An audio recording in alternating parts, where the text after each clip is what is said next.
The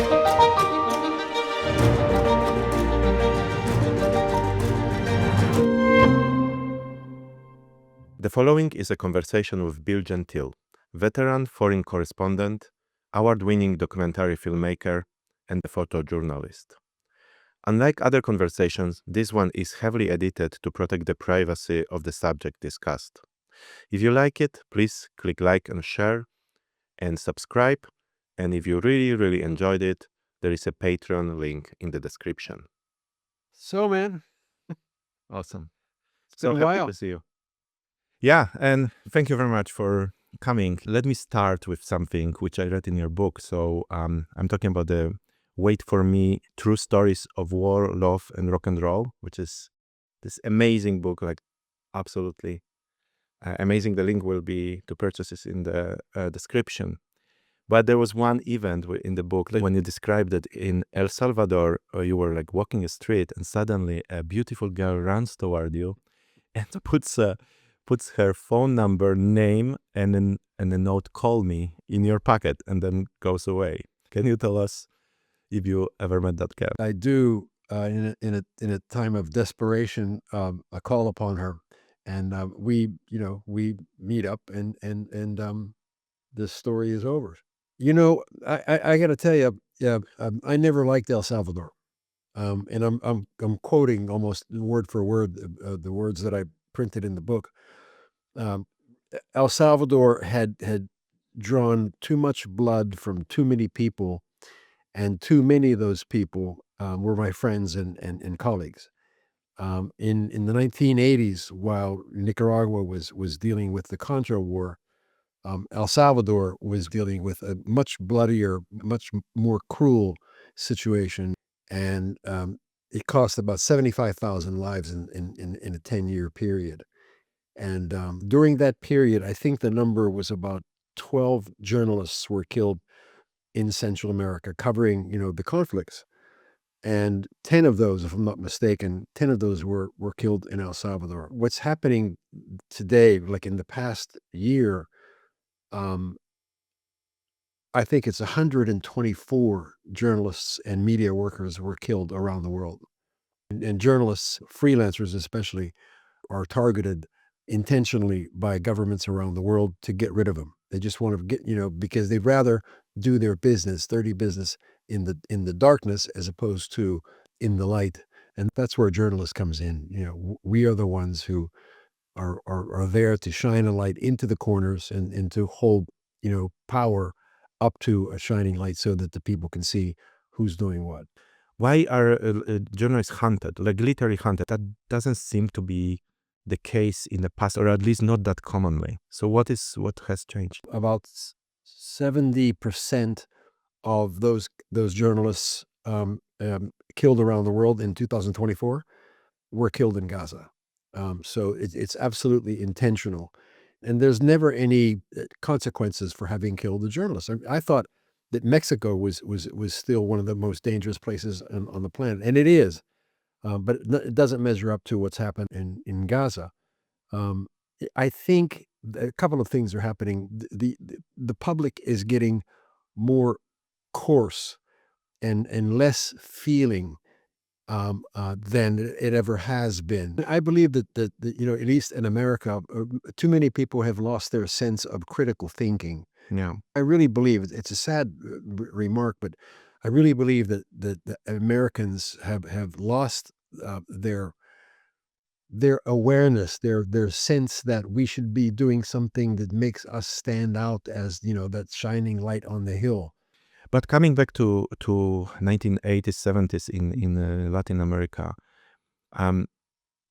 what was the situation there? What was happening? My understanding is in 1937, Somoza family was installed with help of US to be the rulers and then dictators of Nicaragua. That was the start. Yeah. And then it didn't go, as always, it didn't go well for the Nicaraguan people. Yeah, the Marines occupied Nicaragua on and off for a number of decades, and finally we had this family installed to take care of business there and to keep the country and its neighbors free of communist rule. I mean, that was when, the communism was still a boogeyman, and a lot of people in this country were concerned about that boogeyman taking over in the United States. And then initially, my understanding, correct me if I'm wrong, initially it wasn't that bad for Nicaraguan people, but over time the violence increased, and especially in the last 2 years, it was a total nightmare, right? There was so many murders. There were stories, I think in your book you say that some of the opposition leaders were dropped into a volcano. A live volcano, the Masaya volcano, which is 30 miles southwest, I think, of Managua. Some of the dissidents and folks who belong to the Sandinista National Liberation Front, they were dumped into, live into the volcano. But one of the real turning points for this was in 1972, Nicaragua was rocked by a violent earthquake that killed thousands of people. And the corruption that followed that earthquake, the Somoza regime was actually selling the blood of Nicaraguans who would donate blood, get like a few dollars. I mean, that's how poor people were. The earthquake created avenues of corruption that Somoza and his cronies could manipulate and benefit from, and that's when the whole thing really started to turn negative for the regime. In 1979, the whole thing really exploded, and Nicaragua went through a 6-week national convulsion in which about 35,000 people were killed. And there were really, really egregious violations of human rights by the National Guard. So many of these crimes were committed, and no one has ever paid any price for that until, and I know this story because I used to work with him. There was an ABC television correspondent whose name was Bill Stewart. In 1979, he shows up in Nicaragua. He doesn't speak any Spanish. And because I was a radio correspondent, a freelance radio correspondent for ABC at that time, I was encouraged to work with him and his team because I spoke Spanish and I knew a little bit about what was happening in the region. One day, Bill Stewart and his crew are in Managua. He gets stopped by a group of the National Guardsmen, and while the television crew is in the van, Bill Stewart is pulled from the van and walked several feet away from the van, but the National Guardsmen on the outside of the van couldn't see inside of the van because of the difference in lights and so forth. One National Guardsman makes Stewart kneel on the ground, then lay on the ground, then he kicks him in the ribs, and then he pulls down his rifle and puts one bullet in Stewart's head. And tells the guys in the van, "Get this guy out of here. Everybody go home. Get out of here." And that was broadcast nationally. And that really was a turning point. So basically, the government supported by US executed the US Foreign correspondent. foreign correspondent. Absolutely. Yeah. So that, after when that happened, even the most staunch and reliable supporters of the Somoza dictatorship in Washington, in Congress, even they had to run away from supporting the Somoza family. The Somozas became radioactive after that. And that was the beginning of the end for the regime. But not for long, because when the revolution won in 1979 and Somoza was assassinated a year later, if I recall correctly. In Paraguay, I think. In Paraguay, right? Kind of immediately after, the Contra Revolution started, supported by US against the Absolutely. Sandinistas. Absolutely. As early as 1981, I remember, and this is a scene, really, really that sticks in my mind since then. When, it was clear that the Sandinistas were going to take power. And the National Guard really just started to crumble. Headquarters where Somoza operated from was like the half a football field away from the Intercontinental Hotel where a lot of journalists like me were staying at the time of the insurrection. And a colleague of mine and myself go out in the parking lot, and we see two guys dressed in civilian clothes, but clearly were National Guardsmen because they were coming out of the bunker where Somoza operated. And they asked us, they were trying to get their car started. So David Helvarg and I, my colleague, decided that, yeah, I mean, we knew these guys had guns, and we're not going to stand there and say, no, we're not going to help you start the car up. So we got behind the vehicle and started to push it, and we could look over into the back seat, and there were two bodies back there, two former National Guardsmen that these guys were taking away from, after having fought with the Sandinistas, apparently, they were taking these guys out and heading north. A lot of National Guardsmen fled north to cross the Honduran border and to be safe there from any Sandinista incursion into Honduras. That's exactly where the basis for from the Contras that the United States government was funding, organizing, directing the counter-revolution from Honduran territory. Wow. This is even more interesting in the international context, because this is 2 years or 3 years after Iranian Revolution, which the US definitely did not support, and after the kidnapping of the diplomats, which were then saved from Iran, right, by the pretend crew. Yeah. So how can you give weapons to a regime which you're openly Yeah. opposing to fight another regime? Yeah. It's fascinating how. Well, there's this saying, countries don't have friends; they have interests. And I guess the Reagan administration thought that we're protecting our interests by funding these Contras. We'll get Nicaragua back again, which of course hasn't happened. What has happened with Nicaragua is one of the saddest stories about Central America. It didn't turn out like any of us who covered this thing would have liked it to turn out. And more importantly, it didn't turn out very good for Nicaraguans in general. Can you tell them what happened?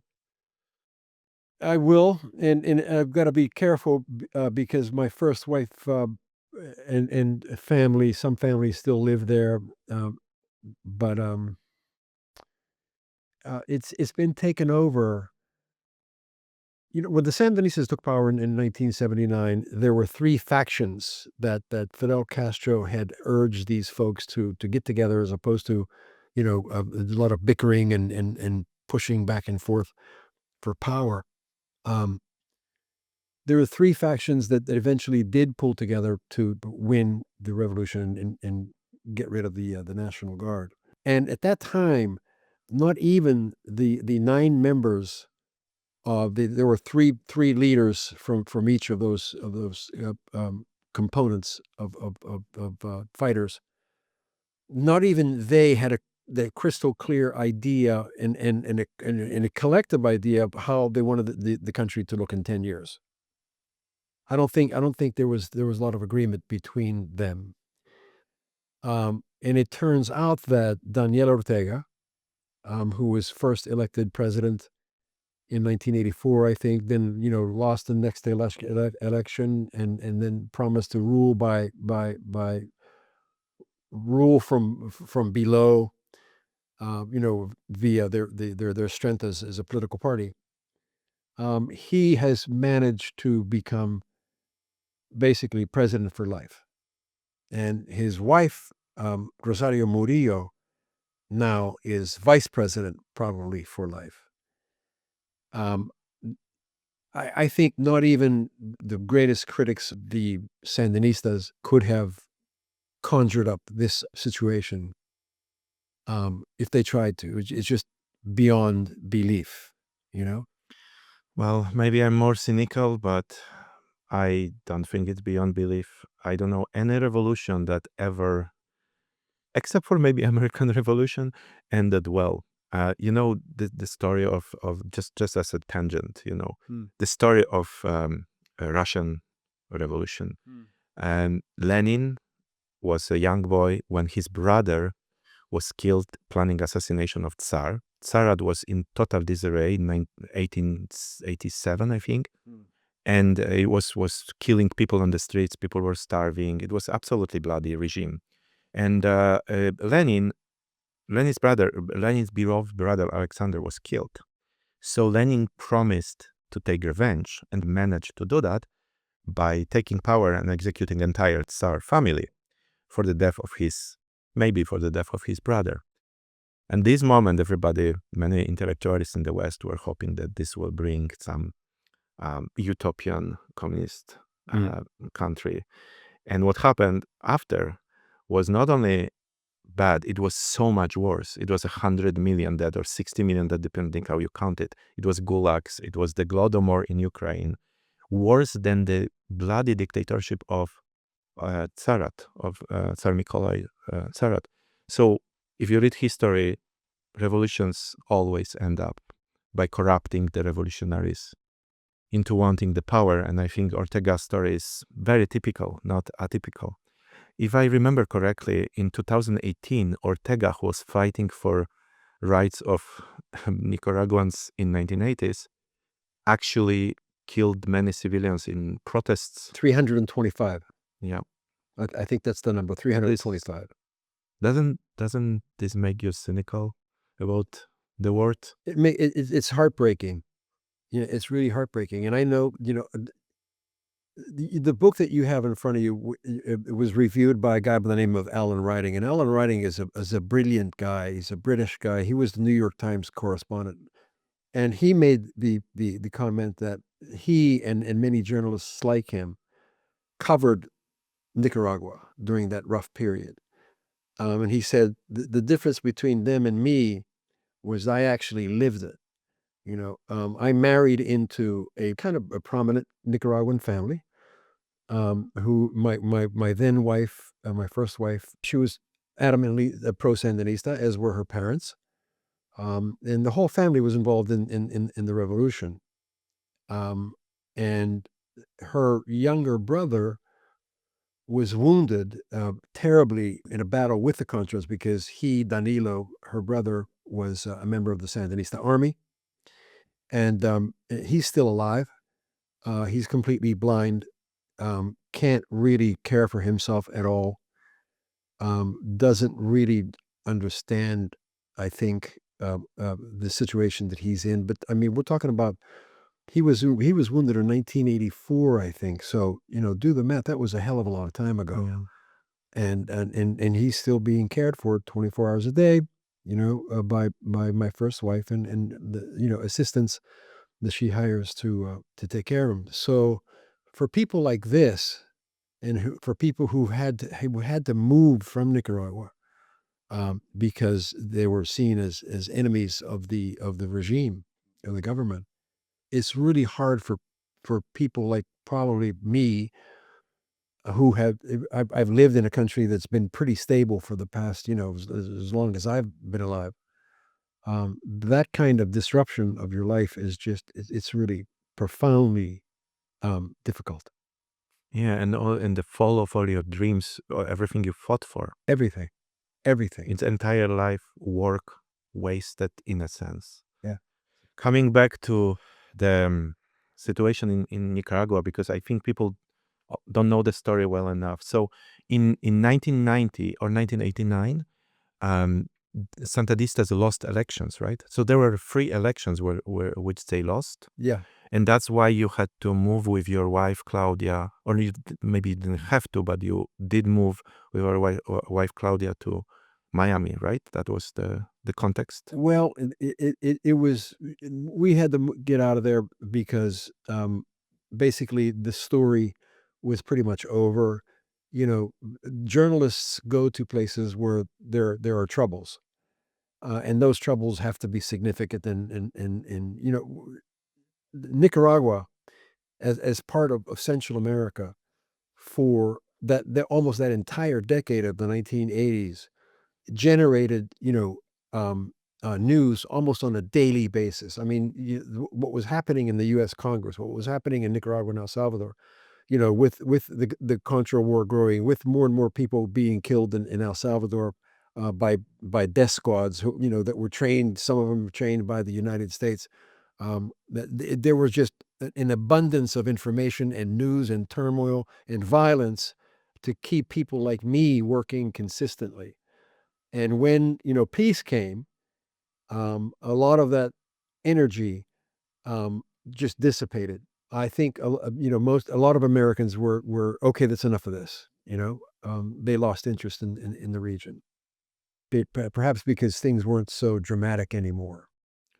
But that presumes, please confirm it, or that people were actually interested what is happening in Nicaragua on daily basis. Yeah. Would they follow the news to find out? Because why I'm asking this, because I have an impression that for the last 10, 15 years, no one is interested in anything. There was a terrible war in South Sudan. There is a resurgence of this war. I don't think anybody even knows that. No. It's like, oh yeah, well, yet another. There is zero interest, and yet during this time, it seemed, from my understanding, is people were really following. They really cared. It seemed like they cared about the news. Do you see this way, or do you see this change in society, like this shift? Absolutely. Absolutely. Americans have gotten just coarsened to what's happening around them, and they're not interested in being empathetic or helping other people in the world. They frankly don't care about it. And you know what? I think he touched the real nerve there. I think there's a lot to be said about that. I have a little bit different opinion on this, so let me know. Tell me what you think about Sure. it, because I'm new to US. I came to US in 2015, right? So I only observed it for 9 years, and honestly, before that, I didn't know much about American politics, even though it's important, but I didn't. First of all, globalization led to dissemination of working class. So, for example, Detroit is a good example. The people who are living comfortably as working class people were no longer able to do it. And second, maybe more important, is the Iraq War and also partially Afghanistan War, because until then there was a myth or belief in every American soul that the America is a force for good, even though Reagan was supporting Contra, but it was not in the understanding, in the myth of America. And that whatever we do, whenever we intervene as a policeman of the world, the force for good. And it was completely disseminated by Iraq War, which was done by falsifying the documents about the weapons of mass destruction. People just lost belief that the government is actually doing something good for the world.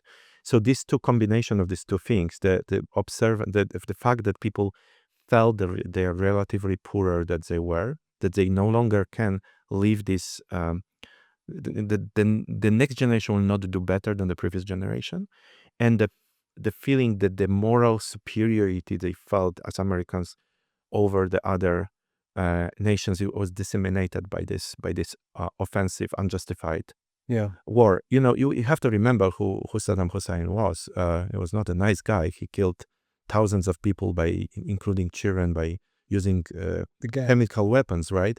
But what happened after was worse. 1.5 million people were dead in the result of not directly the invasion, right? But the fights between Shia and Sunni. And I think people We let just the tiger out of the cage. Yeah, we basically, it is the fault of Americans for sure. Yeah. And I'm no American, so it is my fault too. I'm an American citizen. That this interventionist neoconservative politic was absolutely devastating. So I don't think it's that people are necessarily worse or more stupid. I think it's what happened, what they see. They have now access to everything, right? You see daily. There is no way to narrate the story. It's only overflow of information from everywhere, and I think this is like more nice to the people interpretation of what is happening. But don't you believe that you think that, in terms of the inability of America to do bad things, don't you think that myth was kind of disrupted by the Vietnam War? For sure, partially disrupted, but yeah, but I think, I mean, as Polish, we believed deeply into late 1990s that America is force of good.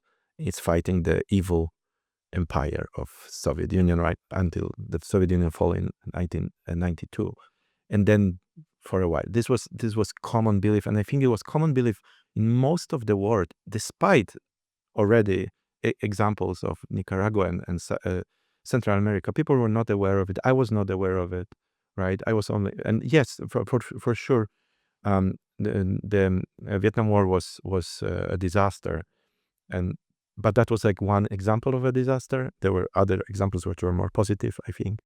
The development of the war, the bringing people out of poverty everywhere, Yeah. the total, the word is, there's this great statistic that I heard that in the land of life right now in so-called developing world in Africa, and the mortality of children is today better than it was in 1950s in France.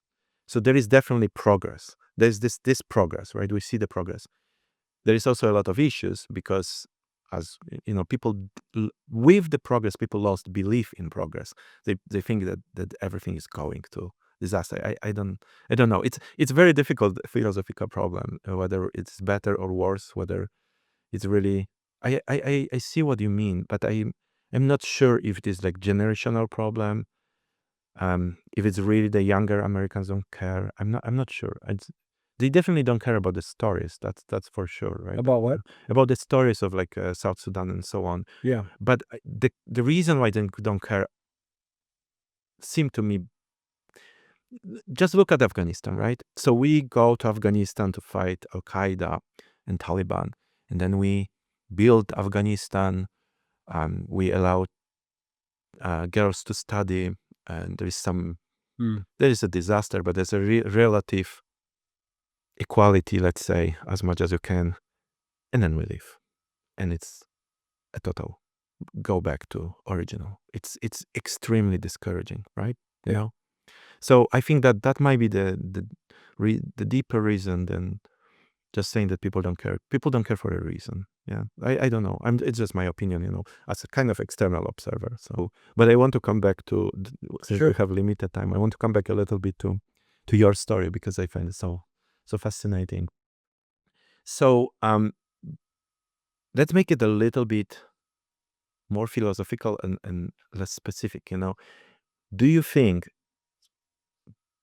knowing what happened everywhere in all the conflicts you covered, do you think the revolution is ever justified? The violence is ever justified in fight for freedom? And does it bring positive change? I think, and I thought about this quite a bit. I think that violence is what happens when all the peaceful means of change have been exhausted. And if that is the case, then violence is justified. Mhm.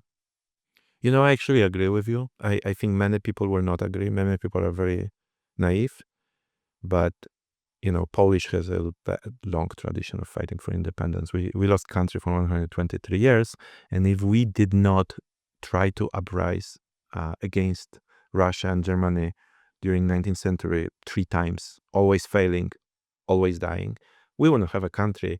And there is a value in having a country because there is a system of values which people want to preserve. Yeah. Yeah. So in this sense, I agree with you. On the other side, as I said, I don't know any revolution which didn't end up with worse situation than pre-revolution, except for American Revolution, with many details there to be filled with sad stories. But I really don't know in history. It's in Central America is such a sad example of it. For some reason, it always the power depraves the revolutionaries, and then they fight with each other, and then they become the dictators. Yeah. In the book, I write about my journeys because I spent a lot of time in the mountains, northern mountains, where not every journalist, not every foreigner had an opportunity to get there. And I went to places where people like me almost never get to in Nicaragua, and for that matter, a lot of Nicaraguans never went to those places because they were dangerous and uncomfortable and unsafe. Um, and I, there's a section in the book when I write about the how these people live, and these people were living in, the way people 100 years ago were living. They lived in thatched houses with thatched roofs, with dirt floors, with no internal plumbing, with no electricity. The kids ran around in patios mixed with dog, chicken, and pig feces. Kids would never be able to put their hands on a computer keyboard. They will grow up not having been into a hospital or a library. No wonder there was a revolution. How could there not be? Mhm. These people their lives are ruled by politicians who lie to them, who deceive them, and who steal from them, and don't care about whether they live or die. And when the situation gets that bad, in any country, I think violence is like it's inevitable. There is an example in your book about something similar. Um, when you talk about the uh, shining path in it's called shining path, In right? Peru, In Peru, the leader of shining path was a professor of philosophy. yep, I don't know where educated where, maybe in the West, right?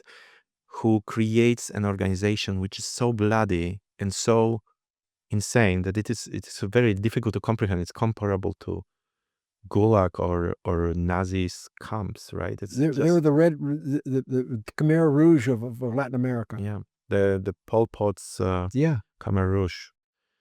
I visited Cambodia too. It's Oh, you did. extremely sad story there. Yeah. So can you tell us a little bit about this? This is an example of a revolution which really didn't work. We can criticize Sandinistas, but at least they were trying to bring some social reforms, right? But this is not an example of success in Peru. Yeah, the shining path Yeah. was probably, again, it was kind of like the Khmer Rouge of Latin America. It was really bloodthirsty.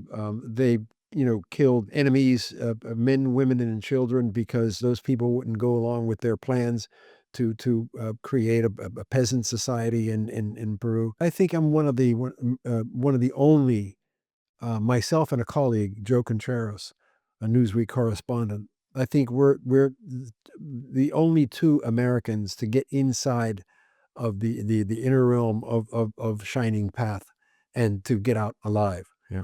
We were there, and I forget the exact date, but it was the toward the end of the '80s, I think. And we were doing a story on whether, and on whether and how closely were the connections between the production of cocaine and the insurrection in Peru. We go to the capital, Lima. We take a plane to a town called Tingo Maria. It's in the upper Huallaga Valley, which at the time was the singular most important producer of cocaine in the world. And we rent a cab in this town and head north on a road leading us into the jungle. And at each town or village where we crossed on the road, there's a paved road. We would stop and talk to the priest, the police station, whoever, activists, regular people, merchants. Is it okay to go further north into the next town? And we get, yeah, it's okay. Yeah, it's okay. Yeah, it's okay. Unfortunately, we were told, yeah, it's okay, by somebody who didn't really understand what the situation was, where we were going. We find ourselves in what was created as nothing more than a place where producers of cocaine can visit to do the business of trafficking drugs in that part of the world. And we're surrounded by a bunch of really youngish guys who were driving, dirt bikes, and it was a Sunday afternoon, about 1 o'clock in the afternoon, and everybody smells like alcohol. So they take us to this place where there are older guys, men, grown men, and they're sitting around the table, drinking alcohol and smoking cigarettes and so forth. And these are the people, these are the gangsters that we're looking for. So, we get questioned. They take us to a place in the woods and look through our stuff. They rifle through our gear, and they tie our hands behind our backs, and they take us to the river. And at the river, it's an outdoor motorboat and a couple boats there. And one of the guys who is commanding this little trip says that we're going to send you to some people who want to know who you are. And if they believe that you are what you say you are, journalists, he says nothing's going to happen to you. But if they find out that you are really what we think you are, which is CIA or DEA. This is a time when the DEA was penetrating the jungle and spraying it with poison that can kill plants, coke plants. Then he says, if they decide that, then lamentamos lo que les va a pasar. We're sorry about what's going to happen to you. So, so they take us and put us in this boat, this rickety boat, and it's pretty rough. Our hands are behind our backs, and it's getting dark. They take us to the other side of the river. We get out, and we walk down a path, and I can see it at the end of the path. There's a light bulb somehow hanging from a tree, and I see a silhouette of people, and they're carrying guns. So now we found out what kind of a relationship there is between the narcotraficantes, the drug dealers, and the Sendero Luminoso, the shining path.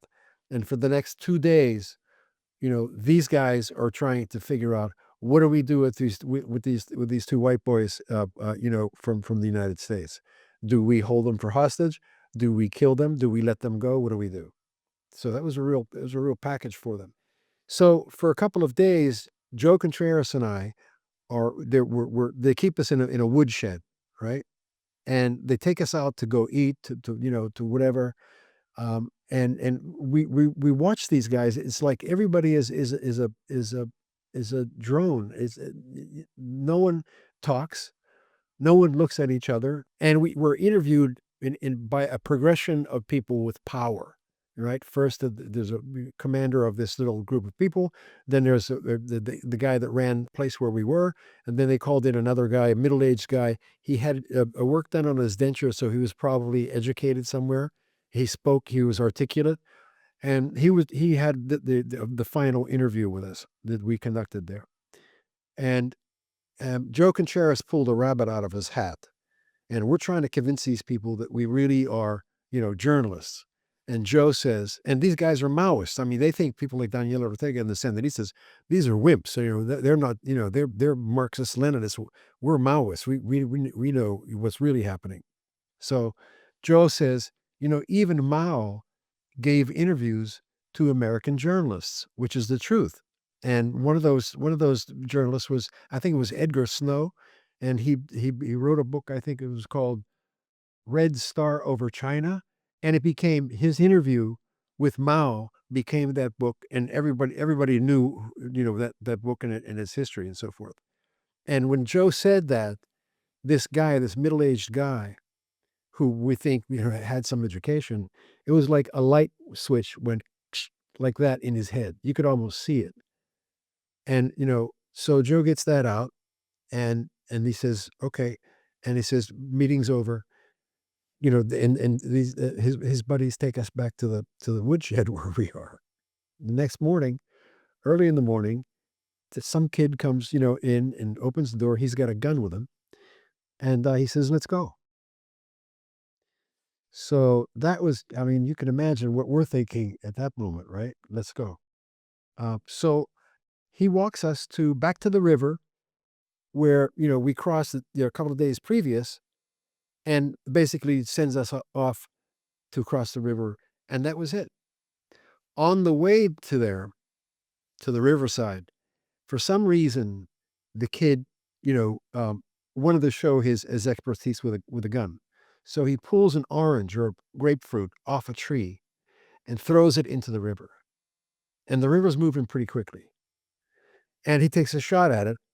It was like a Glock. It wasn't a revolver. It was a different kind of pistol. And he misses. And I say, "Do you mind if I try?" And he says, "No." He hands me the gun. And we find another orange and we throw it into the river. And I've had weapons since, since I was a kid, like, 12 years old. We had a BB gun. I had a 22 rifle, a pistol, all this stuff. So I know something about guns.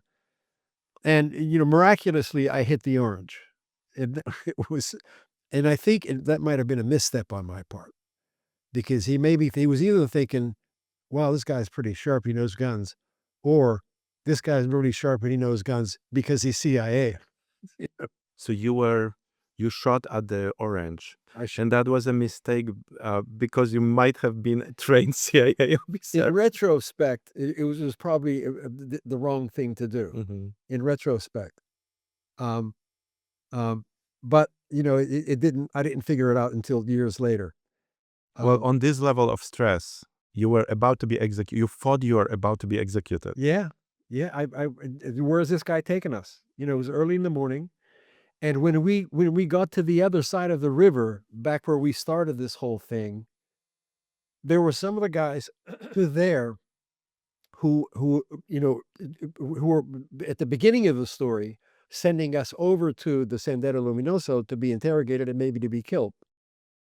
So, I mean, and you can tell, I mean, they knew exactly what was happening, and they were shocked, I think, to see us alive again. They never expected to see that. And a couple of the guys were, as we were leaving, they were kind of coming the other way, and they would like kind of bump against you on purpose, just to give you the message, don't ever come back here.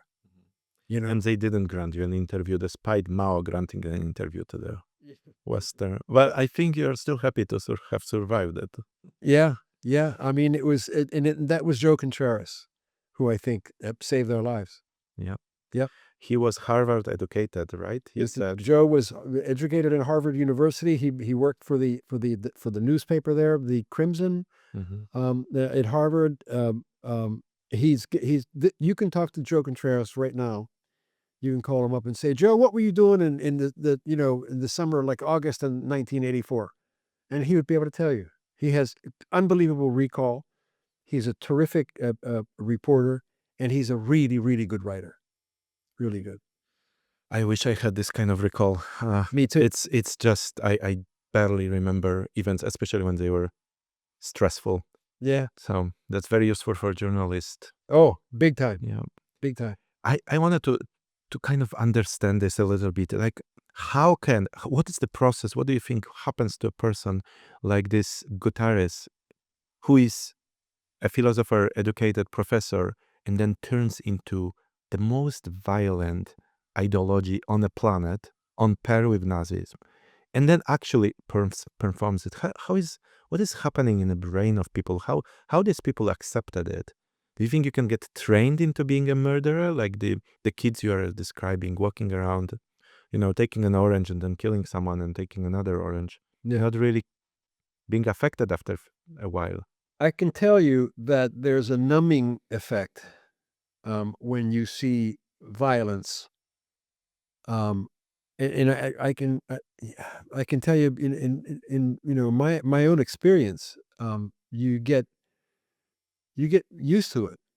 You get used to dead bodies. You get used to seeing people weep. You get used to helping friends get out of bad situations, maybe when they're wounded. But it definitely has a deadening effect, I believe, and you can recuperate from that. But in my experience, when I first started to cover this stuff, I couldn't stand the sound of women weeping, and it was really, really hard for me to listen to that kind of grief. After a while, you just shut it down, and you can get through it. You kind of like, I don't know how you do it, but you build a shell around yourself that doesn't it becomes almost impermeable. And then your senses come back to you after a while when you pull away from it, I think. Not everybody is able to do that. You know the story about this photographer called Carter, who South Africa, yes, the Sudanese girl. He did a photo of Sudanese girl with the dying picture. of hunger, and over her body there is a vulture waiting for her to die. Yeah. and she looks very young. She was supposed to be like 9 or 10, right? Yeah. But she looks like she's 3 because she's so starved to death. And my recall of the story is that he didn't help the girl, and of course he didn't help the girl. It's not easily criticized thing because people don't understand how it is there. There's everybody is dying of hunger, not that particular one girl only, right? Yeah. And you can do nothing because if you give a person like this food, they will die immediately. That's another thing which people don't know. If you're dying of hunger, you cannot eat. This was, I was born close to Auschwitz, and one of the biggest tragedies of Auschwitz was when it was um, liberated by Russian Red Army. Russian soldiers gave food to starving people in Auschwitz, and many of them died because of it. Because you can't suddenly eat. Shock. It's a shock, right? So accusations of that are very misguided. Accusation of Carter, but a year, not even a year later, he committed suicide, saying that he couldn't stand it. He couldn't stand that image, right? Yeah. So I don't know if everybody can do it. It's a skill. It's a useful skill for.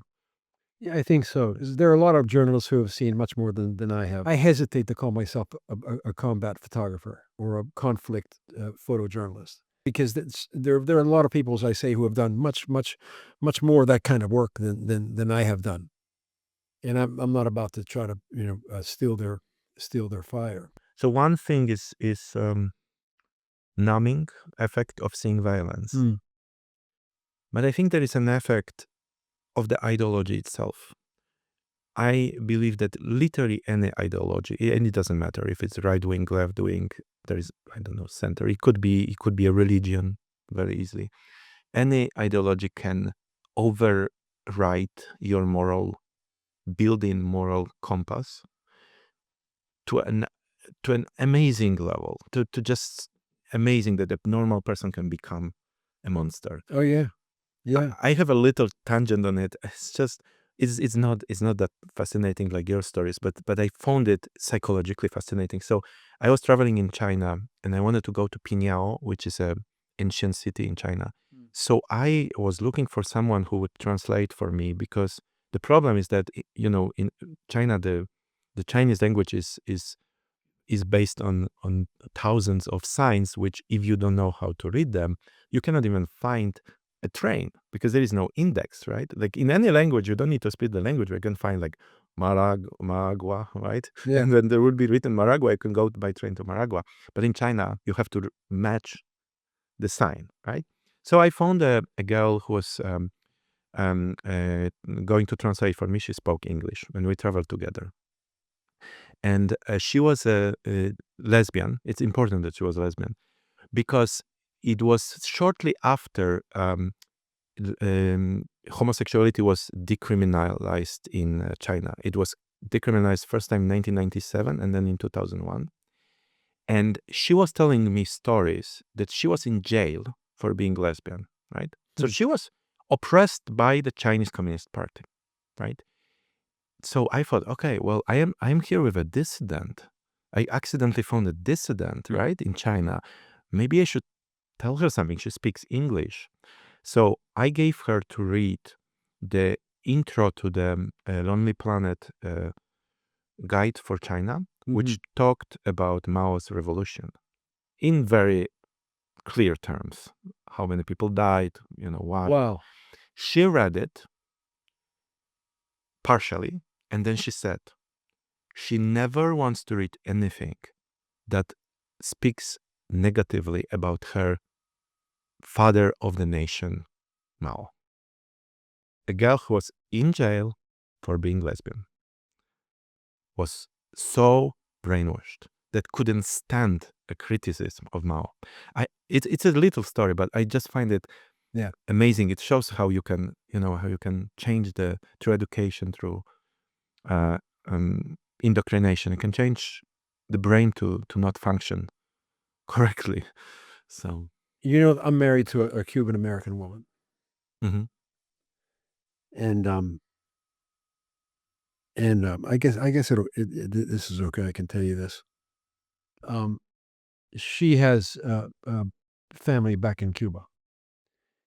And my wife comes from a family openly supporting the Cuban Revolution. As a matter of fact, her father was the head of or one of the heads of the Communist Party in 1959 when Fidel took power.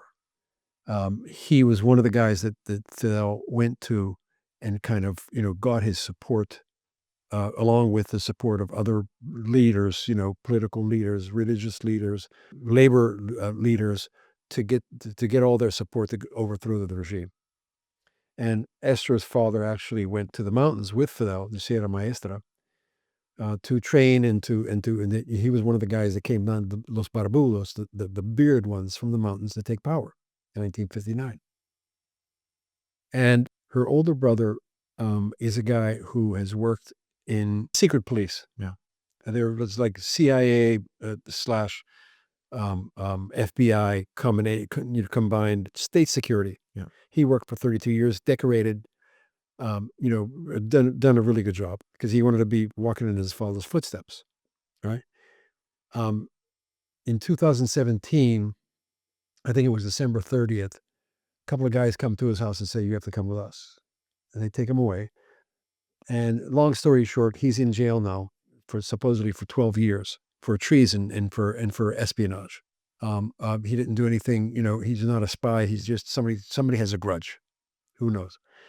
He has a daughter. Esther's brother has a daughter. And she's been working for the Cuban government in a very, very high-ranking place for a couple of years and continues to thrive there. And she's absolutely, although she recognizes some mistakes may have been made, or somebody's after her father, she's still an avid supporter of the regime. And my wife finds that really hard to understand. Yeah, it's very sad. It's just I just don't get it, like why people do that. So another question on philosophy, which is a controversial one. So Go ahead. my observation, and I feel that in your book, even though you don't directly say it, is that something happened with masculinity, with being a man over the last 20, 30 years. What I mean by that is that you describe men going through war, build up character and camaraderie, which is unmatched with anything else. Well, war is the ultimate test of bravery and honor. I mean, people go to war for three reasons: gold, God, and glory. And glory is part of it. It's the ultimate test of manhood when you put your life on the line. A lot of people not agree with me, but I think that's really true. When I was in Central America covering these conflicts, I took great satisfaction from knowing that I could do these things and deal with the pressures of war and the consequences of war. And even if I got hurt or killed, I think there was a collective sense among journalists in Central America that we're here to do a job that is more like an assignment for a human rights organization or some NGO that's interested in the benefit and the welfare of these people who we're covering. I thought that because it was my country who was affecting these people's lives in such a negative way, both in Nicaragua and El Salvador and Guatemala and, all over the place, that, I was willing to do what I thought had to be done by somebody, and that is address and get the word out about what's happening here and it's a consequence of our government's actions. And I was really proud, and that took a lot of risk. And I had decided that, okay, like so many people who were killed in Vietnam, because really Central America was my generation's Vietnam. And I'm willing to accept the consequences, whatever they are. I didn't have an insurance policy. I didn't have a life policy, nothing. But I'm not going to shy away from doing this because I thought it was too important. And that gives you meaning. I think what is missing right Purpose, now, meaning. purpose. It's purpose and meaning, right? Purpose is a better word, actually. What is the alternative? Like, what is the alternative to grow up? Like, how do you grow up as a man? Sports. Some people choose sports. Some people choose to raise money, to earn money. Mm-hmm. And I didn't have all of those alternatives. I mean, I had sports where I was mildly successful at. I didn't play football. I played some high school football. I competed in a couple of boxing tournaments, and I worked construction on shipyards in San Diego, steel mills in Pittsburgh. And then war was the next level. Do you think it's necessary level? This level of risk, is it necessary for people to grow up? For me, it was. For me, it was necessary because I didn't grow up with the a blanket of security wrapped around me. I mean, I just didn't. I mean, we weren't poor or anything like that, but we were working class. I'm the son of Italian immigrants. We didn't have a lot of money. I wasn't that great at sports, and I wanted to prove things, and I became a successful journalist at the highest risk of the profession. Do you know people of the young generation who are like you? People who would go to, let's say, Gaza or South Sudan, risk their life. That's an interesting question, and it's a source of concern on my part, to be honest with you. I teach this foreign correspondence class, which I built on the shoulders of a class that I took in the 1970s that launched my career as a journalist.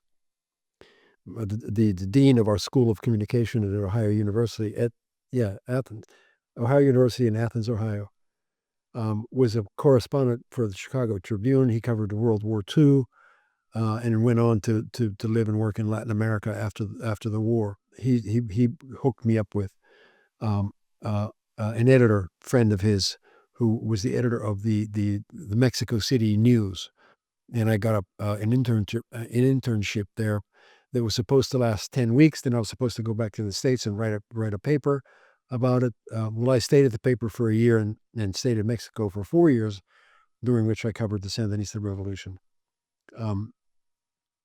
So I teach this class designed to help young men and women go be foreign correspondents.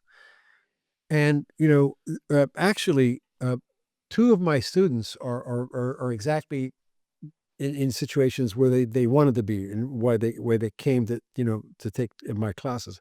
One of them is a young man by the name of Trey Yingst. He graduated, I think, in 2015 or 16, and he is now the top foreign correspondent for Fox News. He's on television all the time. He's on Instagram like crazy. Really nice kid.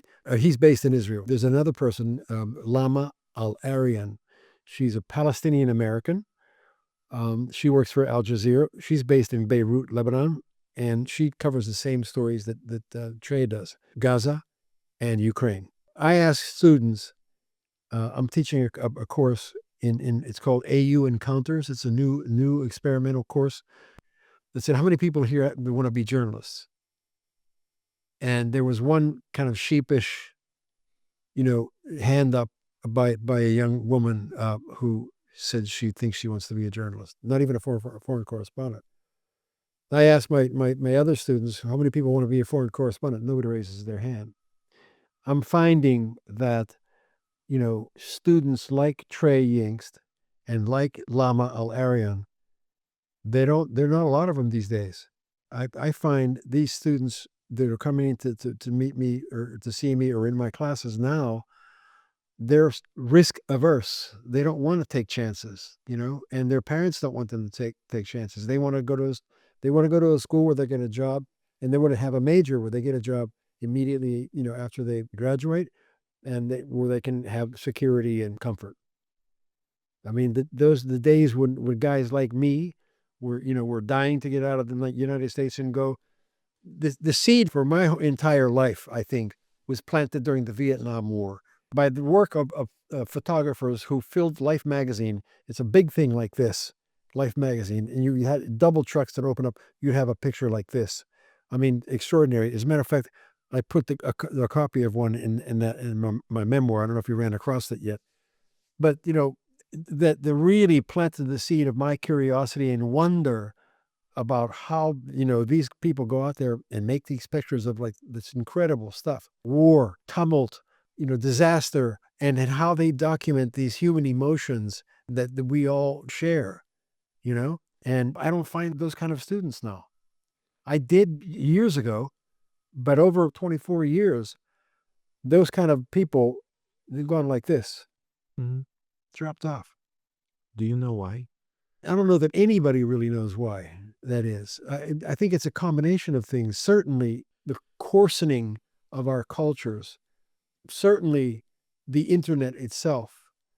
We thought that the internet at the beginning was going to be, oh my God, everybody's going to have knowledge. You can find out the truth, and we're all going to be smart and successful. But the bad guys know how to use the internet perhaps even more effectively than the good guys do. I think what happened with journalism, one part of what happened was that it used to be a working class, Yeah. honest job. Yeah. It used to be the people coming to the telling story of community, and then like you, the crazy ones went to wars. But what happened, it became an Entertainment. elitist and entertainment for sure, an elitist job. Now you are rich when you're a top journalist or even medium top journalist. Yeah. And when you live this comfortable life in a beautiful house like this one, Yeah. you don't really want to lose it for a photo in some jungle. So it's unlikely you are going to go there. And if you do, you will pretend. Like you even describe in your book, right? You will be sitting in a in a intercontinental, but not ever going out to actually do something nowadays, right? And there is also the citizen journalism, which is everybody have a cell phone and they can upload it. So it's kind of not even, in a sense, it's not that gratifying as taking this photo because somebody will be there at this moment. So I think, and the problem is the elitism. The core is the journalists who are normal people who try to tell the stories. It became like an elite job. Yeah. So the students who you have now are aspiring rather for that than for sitting in the jungle. I think people don't really appreciate. I cannot even appreciate. I climb mountains my whole life. I love mountains, but I cannot appreciate being in a jungle for 2 weeks, being eaten by everything. Everything around tries to eat you all the time. Yep. And some of them are invisible, so you are going to get contracted, right? That's not something which many people can endure for long. I know. I look at the pictures. I met this guy in the year 2008 when I was embedded with the 24th Marine Expeditionary Unit in Afghanistan. Okay, his name is Tyler Hicks, and he's a photographer for the New York Times. He's been a photographer for the New York Times for a long time. We shared the embed that I was in. He was with those same troops, and he's been covering Ukraine. I mean, basically from the very, very beginning. And his stuff is all over the New York Times. He's a wildly successful photojournalist, smart guy, good guy. And I look at the pictures he's making of these soldiers in Ukraine, particularly in the cold. And I know I've been in cold weather before, and I don't really like it at all because I mean you go for days without taking a shower. They're going, the food that you eat is everything's freezing. The cameras you touch, they're cold. And this guy has been sticking it out for for years, and I take my hat off to him. He's doing a great job. That's the kind of stuff that I would have a hard time doing right now too, because I'm not a young man anymore. And that's not. I mean, I'm privileged to be an older man, but I'm not terribly excited about it either. A couple of steps back, I wanted to finish a point, and it's about, how do you keep doing this stuff, going out there and covering conflict and so forth, and weeping mothers and stuff and so forth. Not only did I believe that I was on a mission to tell the truth about what was happening in Central America, my Vietnam, but also, if you allow yourself not to cope with the things that you're seeing, then you can no longer be effective. You can't lose sense of your mission.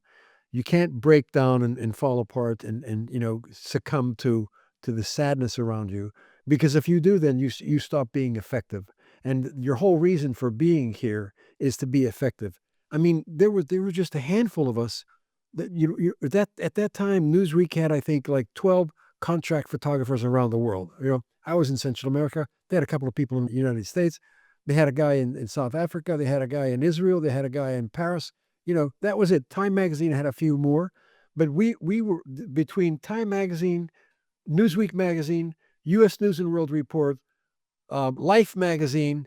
We were just a little bit more than a handful of people whose responsibility it was and whose honor it was to show the rest of the world what the rest of the world looked like.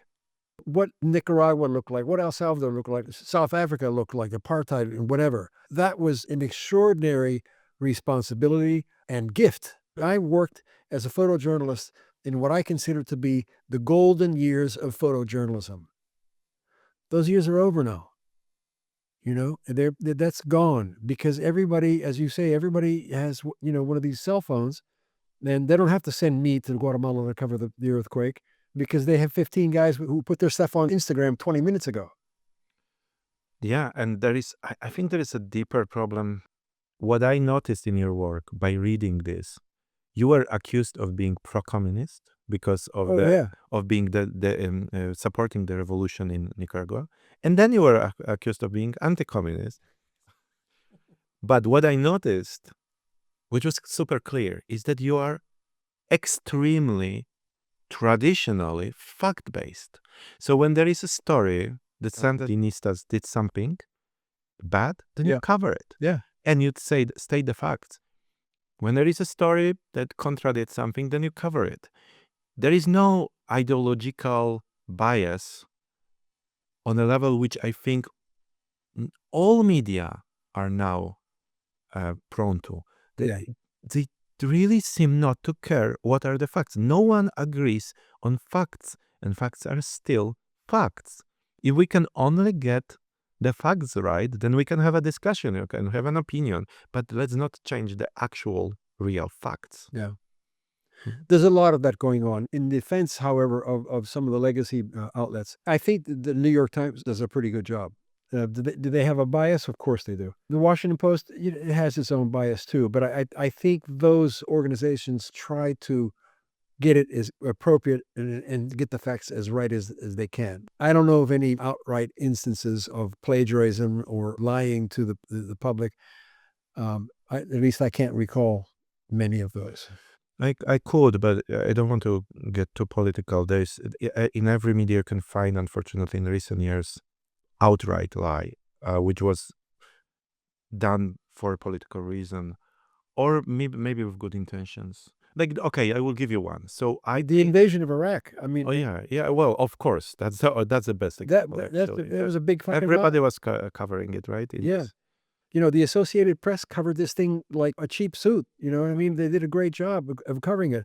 Didn't get enough standing in the New York Times or the Washington Post, as far as I'm concerned, or on any place in television. They fell down on that. And it cost them. It cost as you say, about 1 million lives. Yeah, but even if we assume, even if we assume that the media themselves try to be truthful, I disagree, but okay, you have more experience, you know these people, you know they are trying to do this. The problem is that it doesn't matter because the people don't trust media anymore. They really don't. Yeah, I know. There is remember we had this panel on AI, and that was the day when I got a message that the trust in media is like on historical low.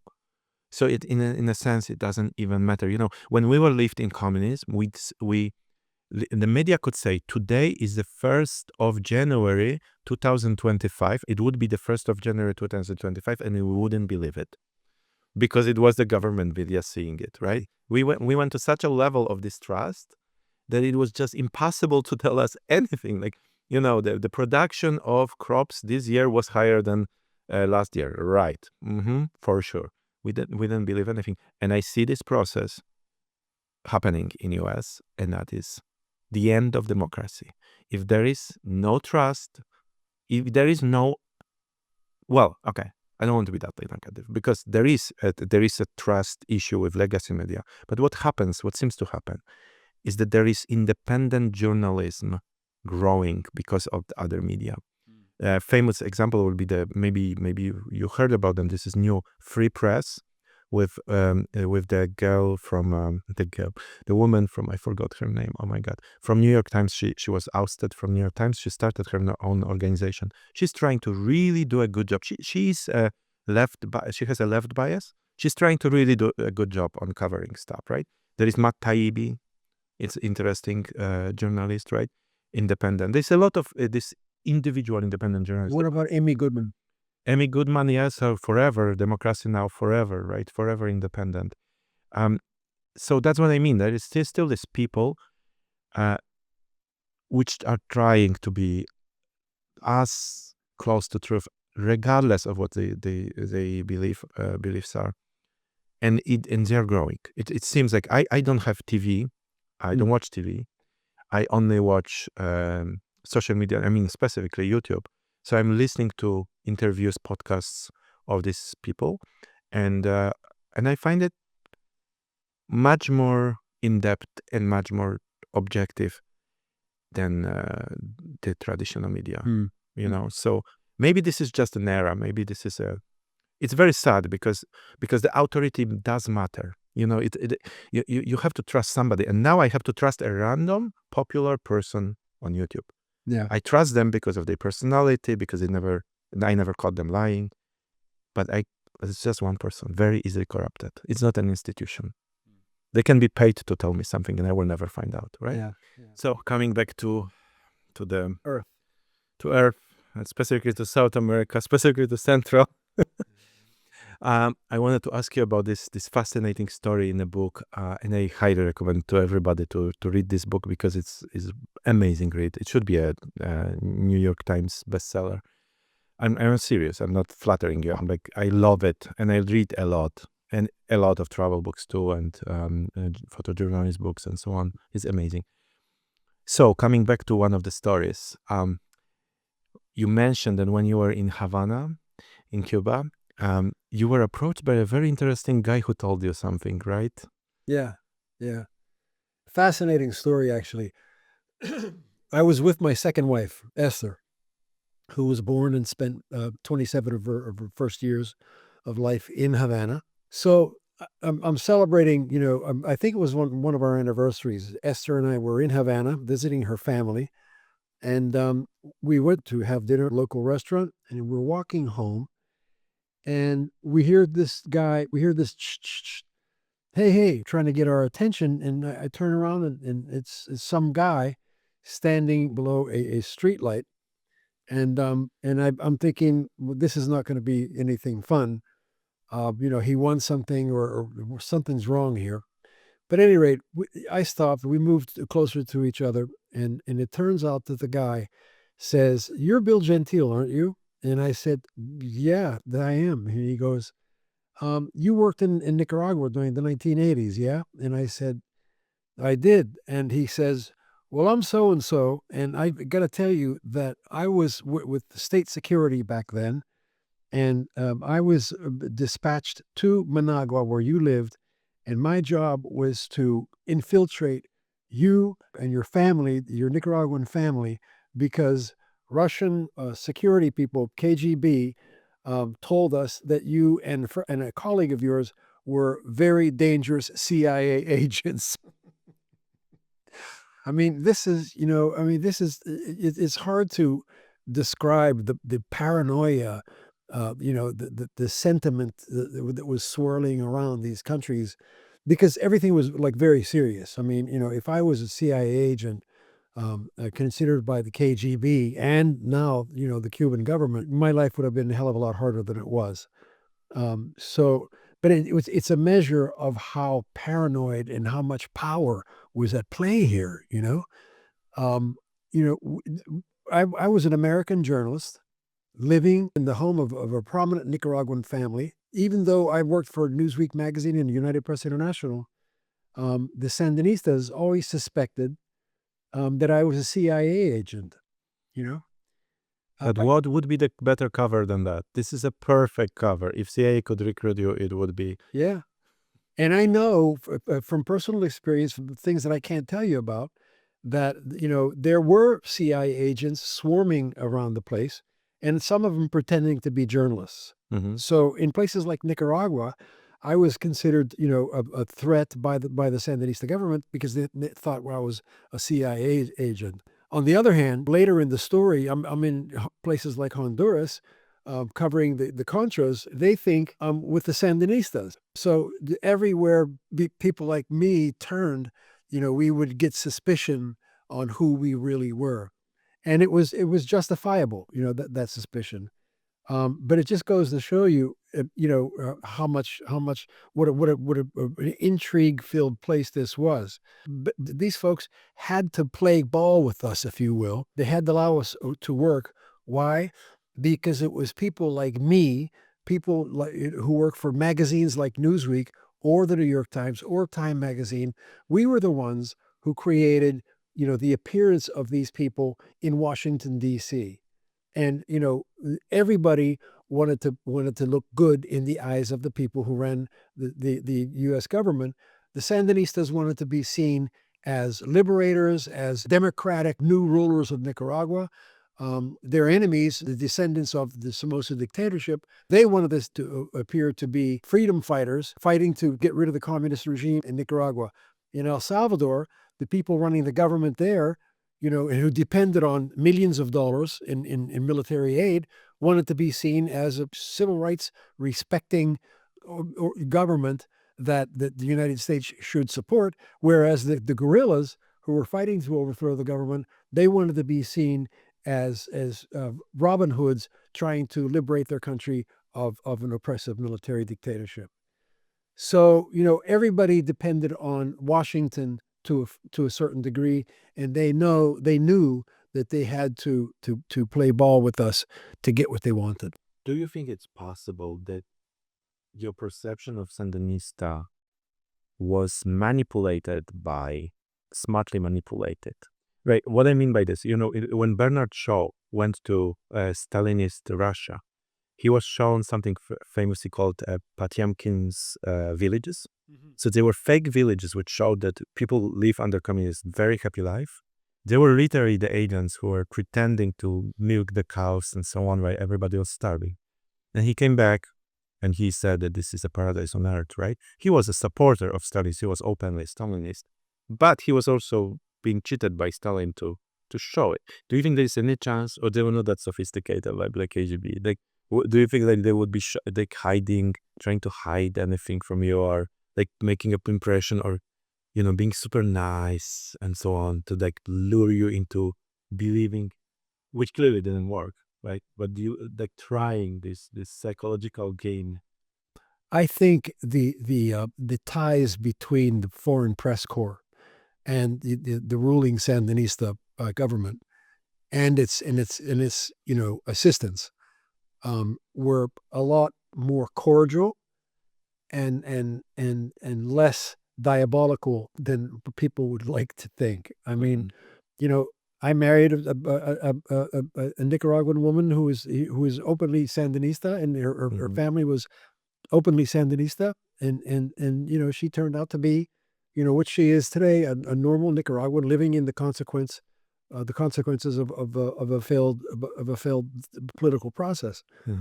And my story is not unique in the sense that there were a lot of intermarriage between, journalists or people who visited Nicaragua. I mean, Nicaraguans in general, they have a tendency to be generous and kind and nice.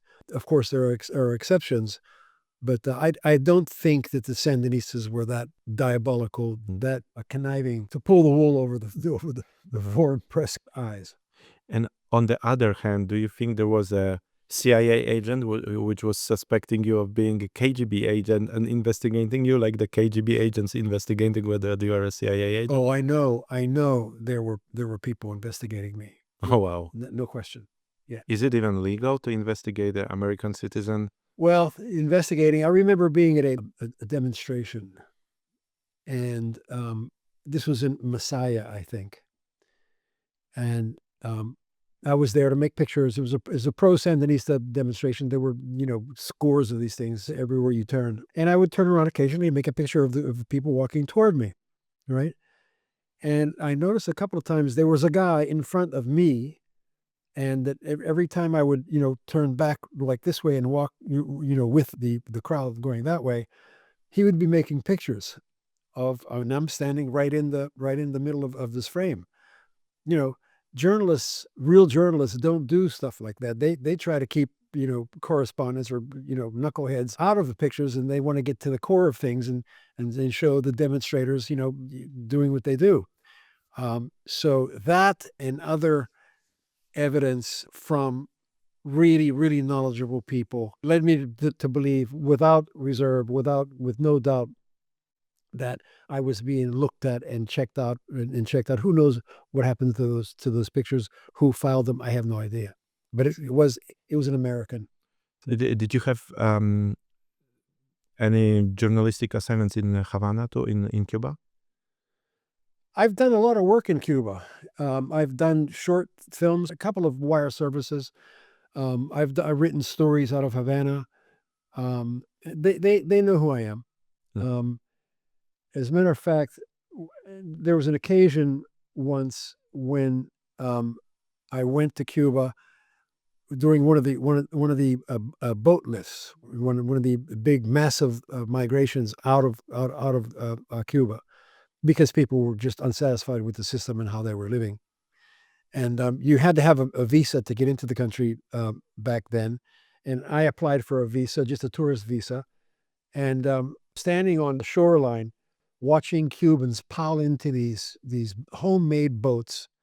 They weren't very sophisticated, but they were just sophisticated and going to last just long enough so that the American Coast Guard could pick them up just outside the coastal limits and take them either to the United States or Guantanamo.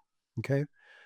And lo and behold, I see a couple of people from the Foreign Press Club, something like that. Basically, the organization that gives you permits and that helps you out to know the island if you do have a permit to be there as a journalist. I didn't have a journalist visa; I had a tourist visa, and they caught me red-handed, being there making pictures of these people who were leaving the country, and I didn't have a journalist visa.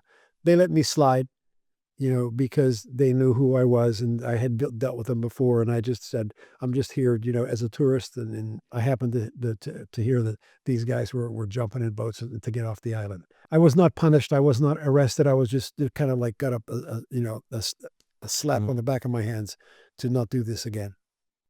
The fact that you, first of all, you could take this photos, the second that you're not arrested. You were already married to your second wife, right? So maybe they kind of knew that. I think I was. Yeah. And second, and for like I heard, I don't know if it's true, that people who are trying to leave were often not allowed to leave. That's right. So the boats were not free. No, I mean the visa, the people who are on the boats were not necessarily freely allowed to try to get to Miami or Guantanamo refugee camp, right? Well, there was a period when the government decided, okay, these people want to go, then let them go. Mm-hmm.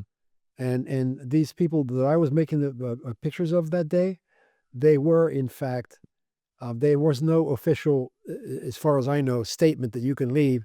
But not being stopped as they're putting the stuff into the water, led people to believe that we can leave now, and they did. But it was always the case, or was it just a period when you could do it? There was just a period, just a period. As I recall. I just heard this horror stories about like guards, like how they are called, the marine guards shooting at these boats, preventing them from going. But yep, that depends. Also depends on time and. When the first boat lift I covered, actually, the first boat lift, it was in 1980 something, because I was still working in Mexico. The big boat lift Fidel opened up to and let about 25,000 Cubans leave the island in a space of very little time. And people from Miami got on their boats and drove to off the Florida coast, picked up people who they could and took them back and took them to Miami. But the very, very first of those people who landed in San Jose had been stoned and punched and screamed at and called gusanos, which means worms.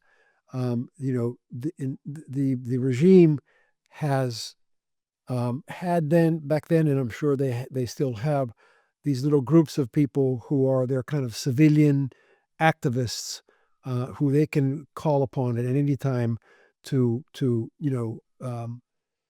protest the protesters or protest the people who were leaving the country, and sometimes it apparently got pretty violent during those first flights from Havana to San Jose, Costa Rica. Pretty ugly stuff. I've really never ugly heard about this. This is so interesting. Yeah. On the topic, kind of, what do you think about Che Guevara? I am asking because maybe you know that among the younger generations, at least among my generation, and maybe even now, He's a hero. he was considered a hero. Yeah, he's like, people are wearing his shirts and Yeah. Still.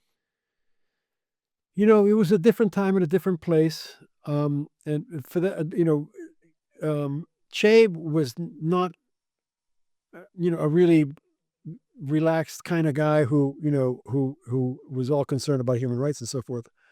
Yeah. As a matter of fact, he was part of the folks who did the execution of Cubans who were perceived to be enemies of the state. So he was a tough cookie. Having said that,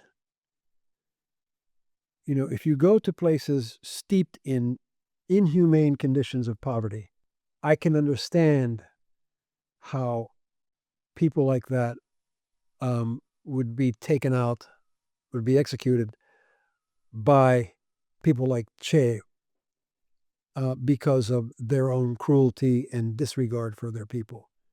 I'm not condoning it, but what I'm saying is that anybody who would allow this to happen in their country to their people, it doesn't understand reason and shouldn't be free at the very least, and maybe even shouldn't be alive.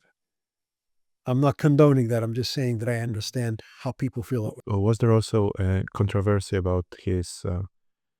There was a village where he either participated or allowed it to be civilians to be executed, like a lot of people in that village. Is that true? In Bolivia? Have you heard about it? Yes, when he was working in Bolivia, I think. Unfortunately, I don't remember the details. I know that he was killed in Bolivia or Angola. Bolivia, right? But he was also in Angola, right? Am I wrong? I believe he was. Yeah, a short period of time. So there was a situation. Like whenever I hear, because I am, as I said, I'm like strongly anti-communist because I'm Polish, and I was always surprised by this popularity of Che. So I remember that there was a story, like counter story, that it's not only that he was executing these people who were oppressing the masses, he was also in the Revolutionary War.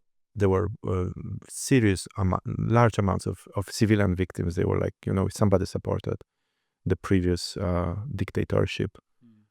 They would like kill them. I don't know if it's true. So I'm just asking if, I need to check that. It might be completely propaganda, I just need to check that story. Yeah, I would, if I were you, I don't know if you've read this book, but there was a rash of publications of books, maybe 7-8 years ago, about Che. And there, one of these, the books stood out head and shoulders above the others. And the author of the book is John Lee Anderson. You may have seen his stuff, and I think in the New Yorker. John Lee actually took his family to live in Havana. He actually got access to the letters between Che and his wife. He had just extraordinary access, built up, assisted, I guess, by his experience in Latin America and his record as a stand-up, really excellent journalist. So I would steer you toward that book if you really wanted to read the Bible about Che. Why was he allowed access? Because he had worked in Latin America for a long time. because his work was always serious and never slanted, because he took his family to live in Havana and made himself accessible. He's an outstanding journalist. What's your judgment about situation right now in Cuba? I think that Cuba is ruled by a cadre of aging men and their descendants, political and familial, who are absolutely unwilling to bring about any change on the island, because any change for the good of the people would mean a diminishing of their own power and wealth. And I don't think that's going to happen. My greatest fear about Cuba is that it could cost rivers of blood to change the course that these folks are on right now. And economically, is it still us? It's awful. Yeah. It's awful. As far as I know. I mean, to be honest with you, I haven't been in Cuba since 2019, I think, or 2018. But I don't see, and all of this comes through people who I know who are there, have been there recently, report on the place, and it's just not good. Yeah, my impression of Cuba was extremely sad. It was beautiful, but it was so sad for many reasons, like almost unbearable. It was like coming back to 1980s in Poland and wars. Yeah. So, but the wonderful people, just Yeah, people are great. So great people. So people are great. I'm not surprised you're married to a Cuban woman. I immediately fell in love when I went to Cuba. You met Esther, right? Briefly. During the panel, the AI thing, yeah, for like 10 seconds. So I would love to meet her, and So let's go to other parts of the world for a little bit. Okay. You also covered Afghanistan, right? And you mentioned it earlier a little bit. But what was that? You just wanted to complete change of an environment, and well, how did it happen? It was during the late 80s and the early 90s. When I understood, I saw the writing on the wall, and the writing on the wall said, the world that you live in now, this world of being Newsweek magazine's contract photographer, traveling all over the place, that's going to end pretty soon. The writing said, because of these new cameras coming out, these cell phones and so forth, the industry is changing. Everything is being grubbed up by a couple of major corporations. It's just gonna be harder for you to make a living. I was one of the few people, I think, practicing the craft of still photography. I moved into videography, and I worked for the first company in this country to understand that these tools that you have, like here in this space, they were going to revolutionize television news and documentary coverage. And that's exactly what happened. The company that I work for, V&I, was based in Philadelphia. The operational model that wasn't successful, so the New York Times absorbed it, and it became New York Times Television. So I had some contacts in the military, went to Afghanistan.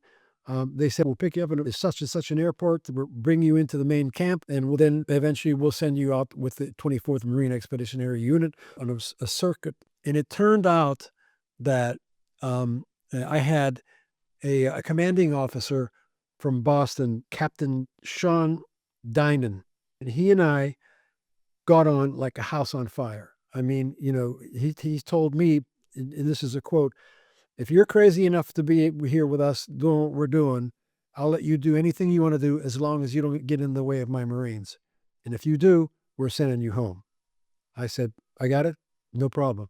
He allowed me to pick the platoons and the missions that I wanted to go on every day. We talked every night. I told him what I saw out there. He told me what we were going to do. We had probably the best embed, the best relationship that I've had with the military ever. And I've been working with militaries for a long time. So the piece that I did, it was nominated for a National Emmy Award. I did it for PBS, now on PBS. I didn't win the National Emmy Award. Anderson Cooper won the award for a series that he did on rape in the Congo. The distinguishing characteristic of this methodology that I learned in Philadelphia with Video News International, it was just one camera, one story, one videographer, and so I did the proposal, I did the video, I did the sound recording, I wrote the script, I did the whole thing, and I narrated the piece, right? Which is beautiful because people understand, oh my God, that's him. That's really, Yeah. that's him. Anderson Cooper, I respect him. I've never met him personally, but he does a pretty good job. But I don't think Anderson Cooper goes across the street to get a cup of coffee without a team of people helping him. Exactly. You know what I mean? Yeah, so you are basically nominated for an Emmy with a budget and a single person story compared to a huge production company with millions of dollars. This is amazing. Yep. Do you mean this was by a style of like a direct cinema or cinema verite? You were Yeah, doing pretty this? much. Yeah. Yeah. So you appeared in the camera? You appear in my voice. You hear my voice. your I don't show myself. That's one Mhm. thing we don't do. You know why? Because I was taught by these guys at Video News International. Why would we have a person standing there and telling you what's behind them, what's happening behind them? They can see what's behind them. They can see what's happening back there. So, if you want to narrate this thing, narrate it, but we don't want to see your face. Yeah. Right? And yet we see it all the time in the news, right? But I always wondered why you have to have the commentary. Well, usually nothing happens because they are usually in a safe place, far away from action, and they have to narrate it. Yeah. But if the action is behind them, that's a different. And you'll hear me like there was a Lieutenant Miller, Sean Miller, and you'll hear me talking to a Lieutenant Miller.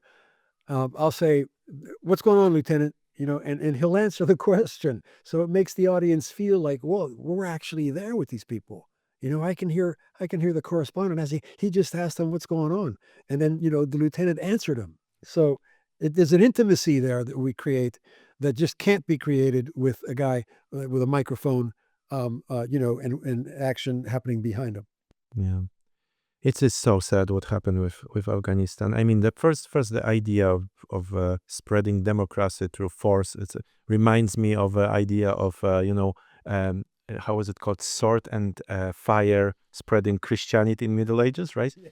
But second, once you spread it, once you take over the country, to leave it to Taliban is just a nightmare. A nightmare.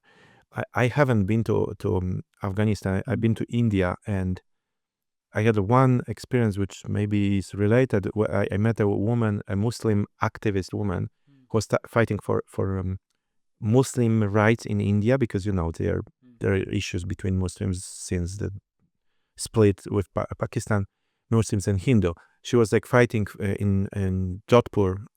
She was like activist fighting for women rights, especially Muslim women rights, and that's not even comparable. And I felt so bad for her, for her life. Her life story was so sad. Yeah. So I cannot imagine what happens to women in Afghanistan after we just left them to Taliban. It's just so terrible. Yeah. So, yeah. Have you had a contact with people in Afghanistan, or regular people, or it was too isolated from the army? I went to Afghanistan. I can't remember what year, probably 8 years ago, maybe 10, to do a documentary on a group of women, college students, who competed in it's called a Vismut. Different organizations, different institutions, different universities sign up for these things, and they compete, against teams from all around the world. Myself and a student at American University helped take these women to Hong Kong. Mm-hmm. And it was an extraordinary experience. And they did very well in this Vismut in this contest. And I've been in touch with most of them. One of them, I think, lives in Canada still. And one of them I'm still kind of in touch with, who's still in Afghanistan. And I don't ask them sensitive questions either on email or on the phone, just because I don't think it's a good idea. So yeah, I'm still in touch with some people. And one of the fixers that I hired, who helped me get in touch with these women, actually got his family before this insane departure by the United States. Mm-hmm. Before that, he got he himself and his family out of the country So they managed. And he wound up in of all places, Pittsburgh, Pennsylvania, which is like 30 miles away from where I was born and raised. So he's there with his family. They just had another baby, another boy, I think, a couple of months ago. Yeah, I think people don't realize sometimes that our neighbors here, like in US, can have stories which you cannot imagine. So you just live your happy, easy life, and the people have. There might be in Americans who have these stories, but I mean, there's so many terrible stories. You also worked with White Pine Pictures, right, in Canada with the company. White Pine Pictures. Yeah. You know these guys? Imagine that I do. I know Peter Raymond. I mean, I don't think he remembers me because he met me only once, because I was pitching a documentary to him about Sudanese guy who crossed entire Sahara Desert to get to Canada. Then he got to Canada. Wow. Managed it. He was like, for a while, he was hiding in a well, inside a well, because, you could die because there were like the guerrillas fighters. So the best place to hide was a dry well in the desert. He survived it. He got to Canada, and then Canada was about to deport him to Sudan because he was suspected to be part of military group in Sudan, which is considered terrorist group, right? On the eve of the night he was about to be deported, he committed suicide. So I proposed a documentary called Accomplice for the White Pine Pictures, and they didn't fund it. And also I had zero experience. I was like in film school, right? It was 2009. So I'm not surprised. They're extremely established production company. But I mean, the story was interesting. I think it should be done one day. But I'm just saying that I met the guy. So Yeah. he's like very admired in Canada for his work. He's one of the leaders. He gets grants like crazy. Yeah. He's a good guy with a great heart. He really is. And Harold Crooks, he wrote the script for their first documentary that he made on Nicaragua. It's called The World is Watching. And there's a sequel that I also participated in. It's called The World Stop Watching. They're two, I think, groundbreaking films on Nicaragua and the media. You know what Henry Kissinger supposedly once said? No, what? He said, Latin America is like a dagger pointed straight at the heart of Antarctica. Well, that's Henry Kissinger. Henry Kissinger, who we will might not remember that fondly, not because of his many vices, but because of potential domination of China over the world, which is exactly thanks to him. So, yeah. Do you have some final thoughts you would like to share with people? Yeah, I've been doing this for a long time, and it's gotten harder to do. Journalism is not a job; it's a calling. At least I regard it as such. And especially now, especially the way that things look in the world, we are kind of the last line of defense against people who want to tell us, who want to dictate to us what to believe, what we can read, who we can marry. I find most of it to be unacceptable. People telling me what I can read, what I can do, who I can marry, and so forth. This is an American ethos of freedom, and I 100% agree with you. I hope that this will not turn into journalists participating in telling people what they can read, what they can believe in, but rather fight for independence of thought and freedom. I just want, freedom of speech, freedom to seek out the truth, freedom to expose the lies. That's what we do, Yeah, that's a very good ending. Thank you very much, Will, for this conversation. It was absolutely fascinating. My pleasure. Thanks for giving me the opportunity.